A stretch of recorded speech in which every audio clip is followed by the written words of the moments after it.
If you can all please rise for Katie and Vincent.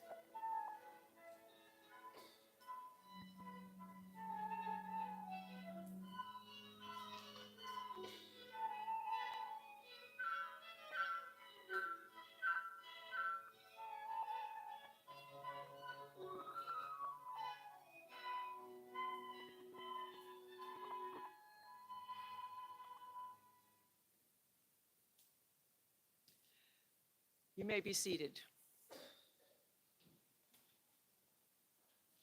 Good afternoon and welcome, Katie and Vincent, your families and your friends, and patrons of Arlington County Public Library.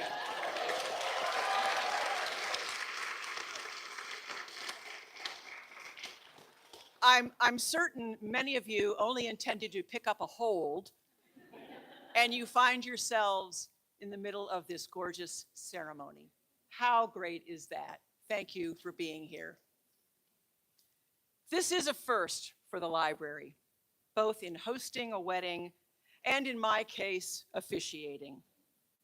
One might think that as the director of the library, I had the right of first refusal for the role of officiant. Not so, for I know a little bit about weddings. I ought to. I have been married 3 times. Once in a big church with all the trimmings, once in front of a justice of the peace, and once in front of the chief of the marriage bureau in room JM 690 of the H. Carl Moultrie Courthouse in Washington, D.C., under an arch, actually not at all like this one. I also know a little bit about marriage. At age 71, I have been married for more than 2/3 of my life.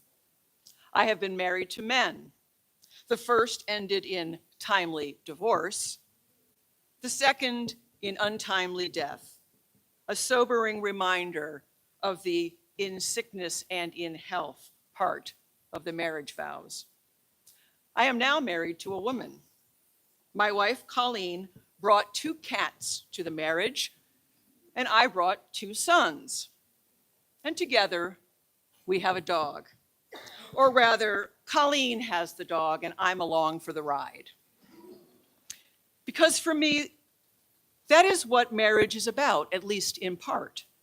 Going along for the ride. Yes, marriage is about love and commitment and maybe sharing a secret handshake. And yes, it is possible to have all of the above without the ritual or the legally binding piece of paper. My relationship with Colleen didn't fully mean us until the I do's were declared aloud before family and friends whose support and good wishes we've come to depend on as much as she and I depend on one another. To promise one another out loud to behave in good faith, to act for the good of the whole, to be willing to join in while also knowing when to let go, to have a healthy respect for differences, to know when our strengths, having a big personality or being a rule follower, can work against us. To listen carefully to what is unspoken, to believe the story of us is more precious and fulfilling than the story of me. I have also spent more than 2/3 of my life working in libraries, first at the storied Library of Congress, and then here in Arlington, in the community I grew up in. Nothing epitomizes the idea of us more than the public library, a shared communal space where everyone belongs. Us means a place where children who struggle with reading can practice with a service dog or a reading buddy and gain both self-confidence and skill. Us means a place where older adults, bewildered by memory loss, can find companionship. And us means a place where a teen struggling to know who they are can find resources and someone to listen. Us is a place that encourages anyone who chooses to walk through our doors to come as they are and be part of something greater than themselves, like a marriage. Two people becoming something new and greater together. Katie and Vincent, thank you for sharing your love, your story, and your special day with us. You are our first, and I hope you will not be our last. Thank you.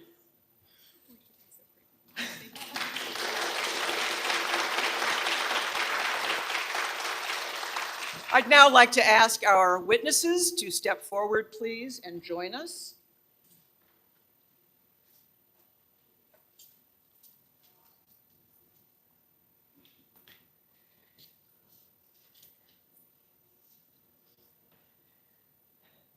And as we begin, Katie and Vincent would like to share some remarks with us. Please. All right. Well, I will step forward for a moment here. Part of why we are so excited to get married at a library is because we love stories and we love to read. And when we think about stories, we think about the beginning, the middle, and the end, or the promise, the progress, and the payoff. If you had told me that I would be quoting Brandon Sanderson, pop science fiction author of the Mistborn series and finisher of The Wheel of Time, at my wedding even 3 months ago, I would have laughed you out of the room. However, here we are. Sanderson did a series of lectures about how to tell a good story, and this is some of his most fundamental advice, that you need all three of these. Promise, or who is going to do what, and why does it matter? Progress, that's what keeps the reader turning the page, or in this case, you guys listening to me and all of us here today. And payoff, was it worth it? People tell stories to make sense of the world, to give shape to our experiences, to remember what matters, and to understand who we are. In love, as in life, the stories we share become the threads that tie us together. Stories of how we met, what we've built, and what the future holds for us, dreams that we have. All of these are the ties that bind us. So then, I must ask you all the question, what is this wedding? Is it a promise, a progress, or a payoff? For my parents, who quite literally cried the first time I tried on this white dress today, my mother whispering, "I just never thought this would happen." I imagine this moment feels like a payoff, a joyful plot twist that they really did not see coming. After all, Vincent and I have been together more than 10 years without making it official. So, for our friends gathered here today, this must look more like progress, right? One more step on the ladder of familiar traditions, even if our path has been a little bit unorthodox. And for those of you who may not know us well or even at all, maybe we're just meeting today, I imagine what stands out to you all most is the promise that we are making to each other. A quiet, steadfast commitment built not on convention, but on a love that has already stood the test of time. So today is a promise, a progress, and a payoff. It is the start of a public recognition of us. It is the continuation of a love story, our love story that has grown for years, and a celebration of everything that got us here and made us who we are today. We are making a promise to each other. We are marking something real and lasting that has already been built. And with all of you, we are celebrating not just this moment, but the path that brought us here. So thank you. Vincent.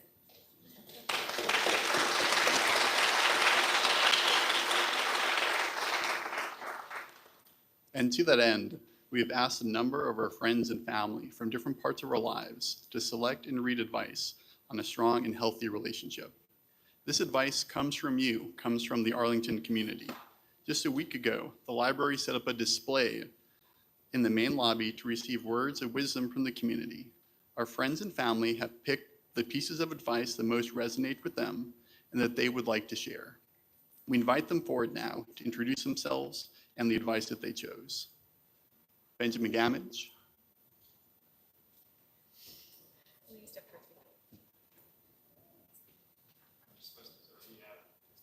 Yeah, you got it. All right, so I found a few cards here. So the first one was just sort of express some sentiments that I thought were very nice. Muchas, muchas felicidades. Dios bendiga su amor con mucha dicha y felicidad. So, I wanted to begin with that kind of blessing. And, there's some good advice here on the card about going on lots of dates and respecting each other. But it's all kind of, I think you know what to do. That's, Thank you, Ben. That's the second card is from Matilda. It just has a picture of a little girl with a flower. So this is a library, so I know we like, words, but I think there's also a lot of multimedia content here. So I thought it would be okay to express a picture because some things go beyond words. And so I think this is really beautiful advice to sort of, well, I don't know. I'll let you sort of have your own interpretation of, which one of you is the flower, or whether your relationship is the flower and you're building it, and what's the kind of soil that you're building it in here. I'll leave some mystery for you to think about. And then I thought there should be a book recommendation in, because we're a library. So I found a third one. The author has a little smiley face, and it says, read the Quran, please, www.quran.com. So there's a little book recommendation for you as well. That's all I got. Thank you, Ben.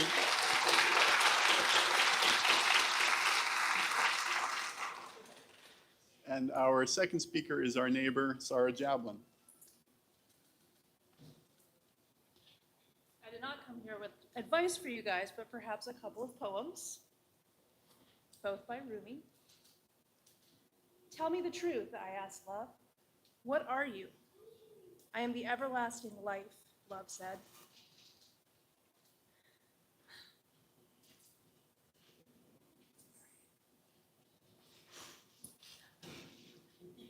It's a public speaking thing. I am the recurring joy of living.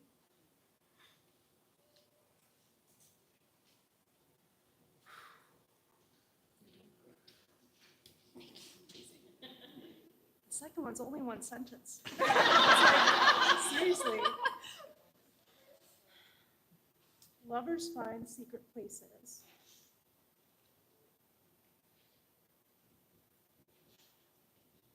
Inside this violent world where they can make transactions with beauty. Thank you, Sarah. Thank you.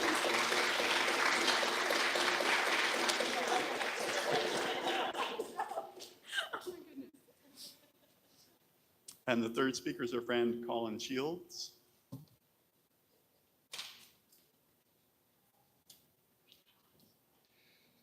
I'm gonna keep the poems going, and this one really hit home for me. Roses are red, violets are blue. Have a great wedding, woo-hoo. Thank you, T, for that.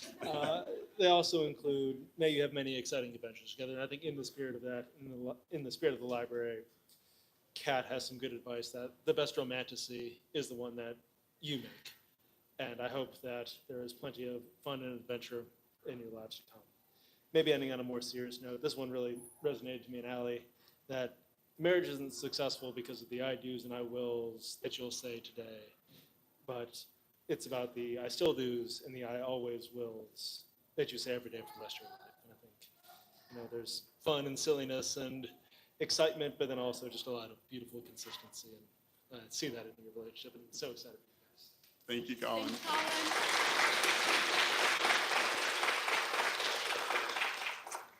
Fourth is our friend from the dog park, Judy Sheehan. You think he's kidding, but he's not. Their dog and my dog are best friends, which caused us to become very, very close friends too. So I'm doing two poems, and Shields, you just took the third, yes, you did. So, okay.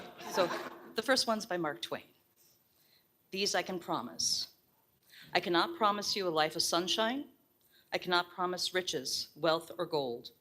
I cannot promise you an easy pathway that leads away from change or growing old. But I can promise all my heart's devotion, a smile to chase away your tears of sorrow, a love that's ever true and ever growing, a hand to hold in yours through each tomorrow. The next one is called The One, author unknown. When the one whose hand you're holding is the one who holds your heart, when the one whose eyes you gaze into gives your hopes and dreams their start, when the one you think of first and last is the one who holds you tight, and the things you plan together make the whole world seem just right. When the one whom you believe in puts their faith and trust in you, you found the one and only love you'll share your whole life through. And I do remember one other piece of advice. Said she loved the library so much, and it's just about as good as the outdoors. So spend a lot of time in it and have lots of kids. This is according to Ariella, age 7. So go on. Judy, you brought the rain. Thanks for the plug.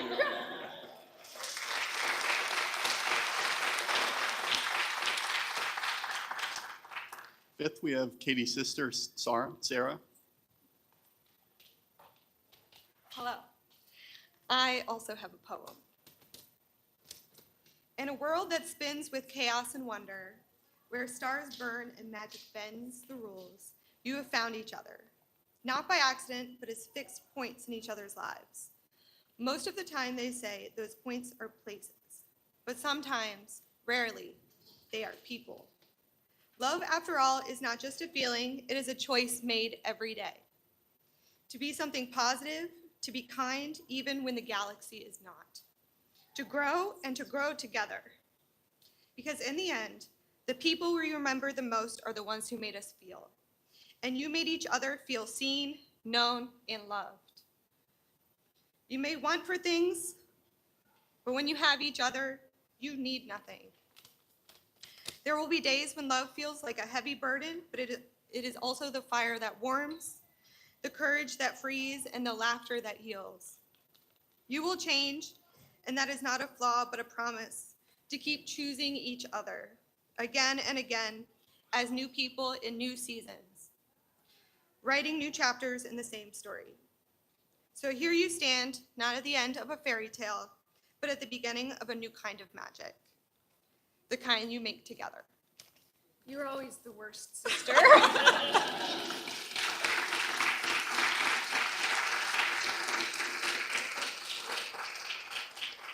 Thank you, Sarah. Next, we have my mother, Martina.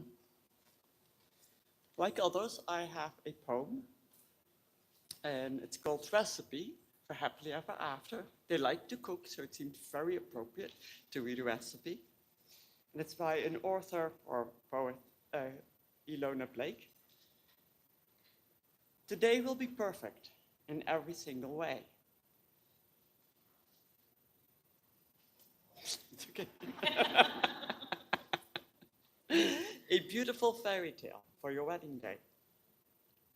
The theme of your day is to have love and laughter and to live your days happily ever after. Living happily is what we need to survive.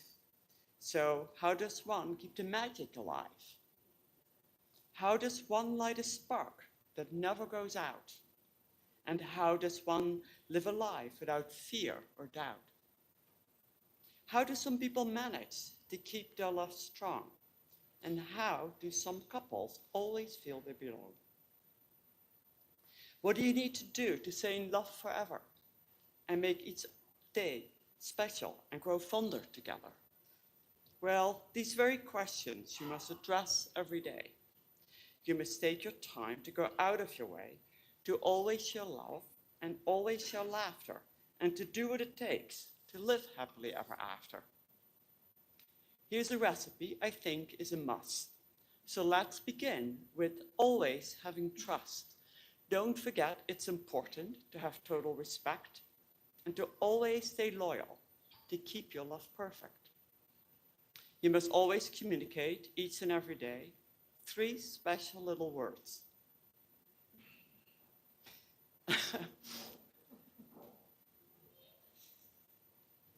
You must never forget to say, I love you. It's amazing how these words make you feel.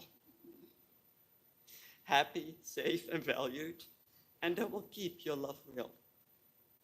A simple act of kindness goes a long, long way. Blend it with understanding and you can't go astray. Don't forget your friendship. It's how you will cope. And a sprinkle of faith and abundance of hope. Remember your smile. It's beautiful to see. It can brighten one's day and make you feel free. So my wish for you both is you always have love and laughter, and that you will enjoy your happily ever after. Thank you, Mom.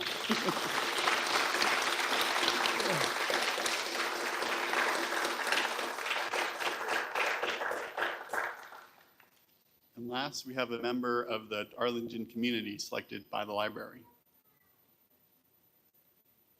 Maybe. Maybe, All right. maybe not. Maybe not. Apparently not. Moving on. Couple of announcements before we proceed with the vows and the rings. Katie and Vincent would like to invite everyone here to join them later this evening at Quincy Hall, 8:30. Be there, be square. You might have to get your own food and drink, but you will be there to celebrate in fellowship this wonderful event that we've all shared and witnessed today. So that's coming up 8:30, Quincy Hall. On behalf of the library, I continue to be overwhelmed by the support we've gotten from all of you, from Katie and Vincent, their family and friends. This has been something we've been wanting to do for many years. Thank you, Julia Berg, wherever. And yet, many, many people contributed to making this day special. We have caterers. We have the amazing Chelsea Ramirez, who's been the wedding planner, photographers, videographers, the Arlington Philharmonic. And a special thanks to the Friends of Arlington Library who do all of our programming and now weddings.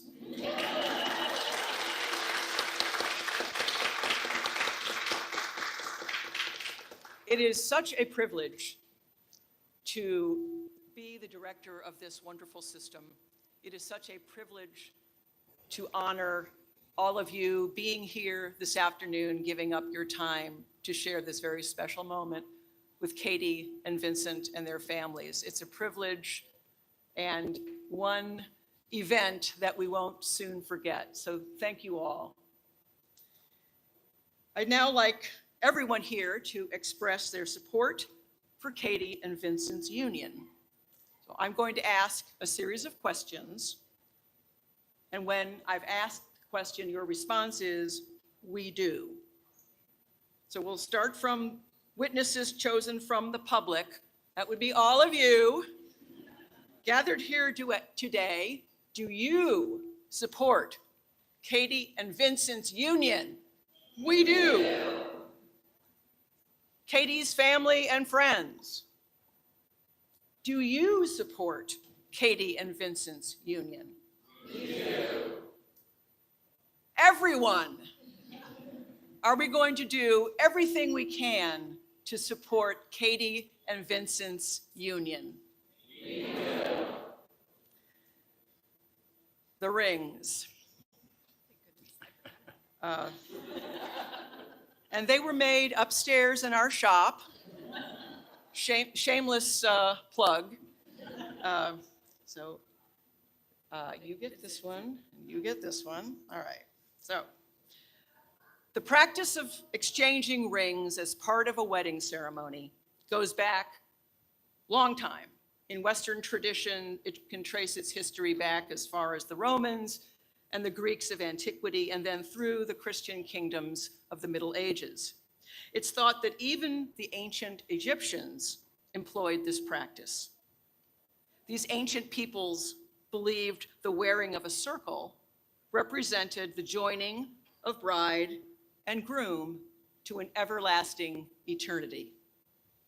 They also believed in what the Romans called the vena amoris, or vein of love, a bodily connection running from the fourth finger of the left hand all the way to the heart.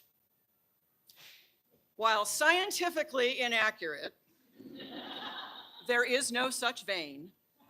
The romance of the vein of love has persisted. Katie and Vincent have prepared their own vows and will recite them before you now as they exchange rings. Vincent, please place Katie's ring on her fourth finger and recite the vows you have prepared. So Katie opened with the metaphor from storytelling, so it's only fair that I follow with one from statistics. In machine learning, there's something called exploration and exploitation trade-off. Exploration is about trying new things, venturing into unknown territory, taking bold leaps when you don't have all the information. Exploitation, on the other hand, is about taking what you already know works, refining it, improving it, and making it just a little bit better each time. The goal is to strike a balance. And in most things, Katie and I find ourselves at opposite ends of that spectrum. Katie is a natural explorer, quick to dive into something new. I tend to work on things until they're perfected. So let me give you a few data points. Every Friday, we go out to dinner and take turns picking the restaurant. Katie always wants to try something new and exciting. I, on the other hand, am very interested in going back to our longtime favorites. By alternating, we get the best of both worlds. Sometimes we go somewhere new, and sometimes we go to an old favorite. When we lived in Boston, Katie was obsessed with houseplants and transformed our small apartment into a jungle. When we moved to Arlington, we filled a rented minivan to the brim with houseplants and drove them down with us. Now that we have a yard, Katie nurtures the native garden while I make sure that our houseplants still get love and attention. Now both the inside and the outside are filled with beautiful plants. We play a lot of board games, often borrowed from the public library, and Katie always picks up new rules faster than me and will wallop me the first 5 or 6 times. But each game, I'm learning something new until eventually it's me who's winning every game, and then we move on to a new game to start the cycle all over again. Both of us get to win sometimes and lose sometimes. Every morning, Katie wakes up like a Disney princess. Sunlight, bird song, singing included. Meanwhile, I need a full hour and an IV drip of coffee before I can manage more than a grunt. Our compromise, she calls her family to chat about whatever's on her mind, and she gives me the space to wake up, which leaves both of us better off. And one of my favorite stories, maybe a year ago, when we'd been living in our house for about 2 years, the toilet paper was starting to run low, and Katie remarked that the small stash that we'd inherited from the previous owner had lasted a really, really long time. Of course, that's not what happened. Unbeknownst to her, I'd been restocking the toilet paper whenever it ran out, and this was just the first time that she'd noticed. Katie focused on bringing adventure into our lives, like planning our vacations, and I made sure that we had everything we needed at home. None of these examples show that one of us is better than the other. Left to her own devices, Katie's life might be a little bit chaotic. Left to mine, it would probably be a little bit boring. But together, we're something better. We try new places, and we go back to our favorites. We balance each other out. And I think that's what makes us such a great team, and why we're so excited to be getting married today in front of all of you. It's not that we always share the same habits or hobbies or even the same way of seeing the world. It's that we share the same values and we respect each other's perspective. When we disagree, we're curious. We ask why. We try to learn something, about the situation, and about each other. And through that process, we also start to change ourselves. I'm certainly more adventurous and sociable than when I met Katie, and Katie is maybe a little bit more deliberate and even keeled than when she met me. So my promise to Katie is this: I'll keep leaning into her boundless energy, her enthusiasm, her joyful need to grow and explore, and I'll keep loving all the ways she helps me become a better version of myself.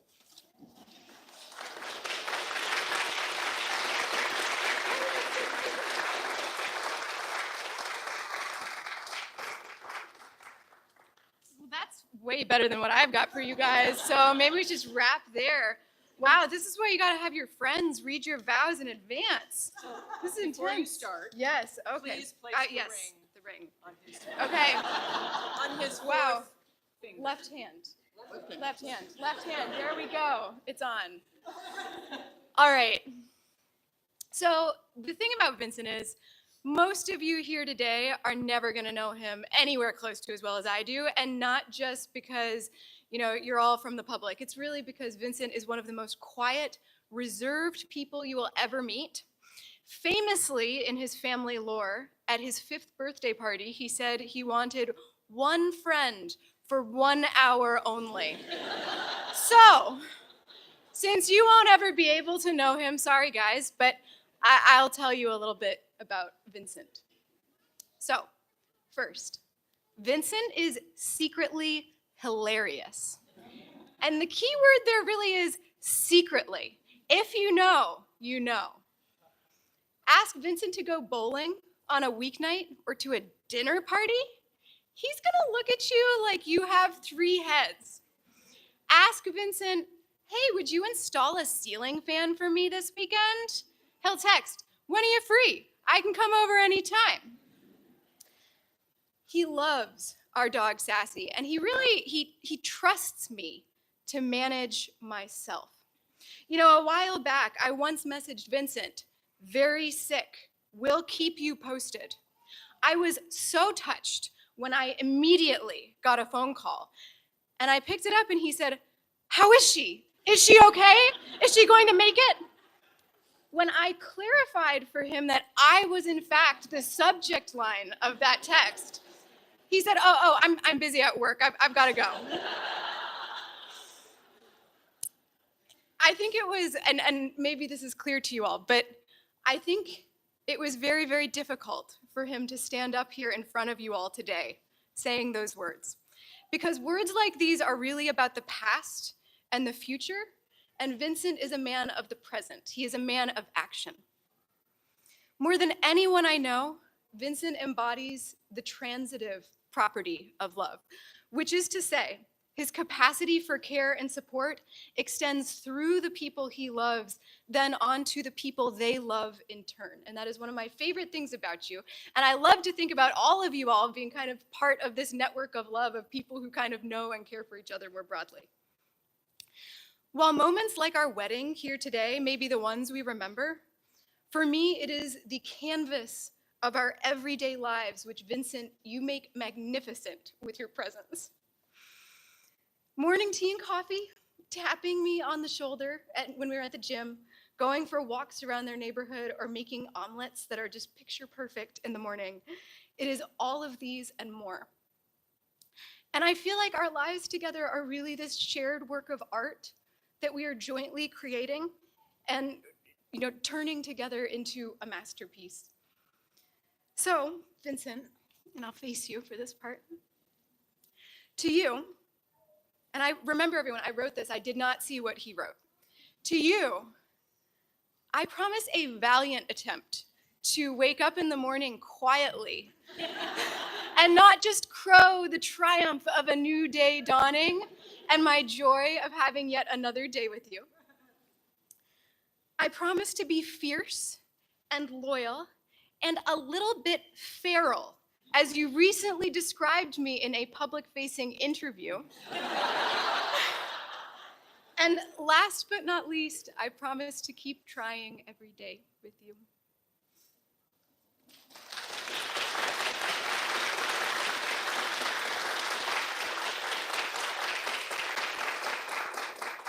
Katie and Vincent, do you each take the other in marriage and agree to support, comfort, laugh with, and respect one another for all your days?